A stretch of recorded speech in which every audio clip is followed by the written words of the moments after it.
Hi everyone, কী অবস্থা? কেমন আছেন সবাই? সো রিসেন্টলি অনলাইনে একটা জনপ্রিয় কোশ্চেন, যেটা কিনা বারবার ফলো আপ হচ্ছে বা স্ক্রল করছে মানুষ, এবং খুবই ফেড আপ, অথবা যারা বোঝে তারা ফেড আপ, আর যারা বোঝে না তারা তো অতিষ্ঠ, ডিসঅ্যাপয়েন্টমেন্টে আছে, হতাশ। কী করবে আসলে? কোশ্চেনটা আসলে কী? কোশ্চেনটা হচ্ছে, এআই কি আসলে আমাদের চাকরি খেয়ে দেবে? কী মনে হয়, চাকরি খেয়ে দেবে? নো, চাকরি খাবে না। এআই কারোই চাকরি খাবে না। এআই ওই সব মানুষকে রিপ্লেস করবে যারা এআই এর ব্যবহারটা সম্পর্কে জানে না।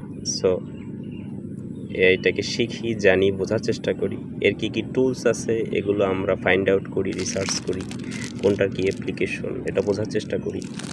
তাহলে কী হবে জানেন? আপনার যে সেক্টরে আপনি আছেন, যে ফিল্ডে থাকেন না কেন, আপনি ওই ফিল্ডে আপনি নিজেকে আরও, যারা এটাকে ব্যবহার করে না, একই ফিল্ডে চাকরি করতেছে, তাদের থেকে আপনি কিন্তু 10 গুণ এগিয়ে থাকবেন। এটাই সিম্পল। এআই হচ্ছে আপনাকে, আপনার কর্মজীবনকে অনেক সহজ করে দিচ্ছে। এর নিজস্ব কিন্তু কোনো পাওয়ার নাই, এটা জাস্ট চলবে আপনার ডিরেকশন অনুযায়ী। সো আপনি যতটুকু ভালো পাওয়ারফুলভাবে এটাকে ডিরেকশন দিতে পারবেন, it will just drive you like this. So don't be upset. You should learn AI, and where is the utilization of AI, what are the main tools for AI. You should learn this, and it will never exchange you.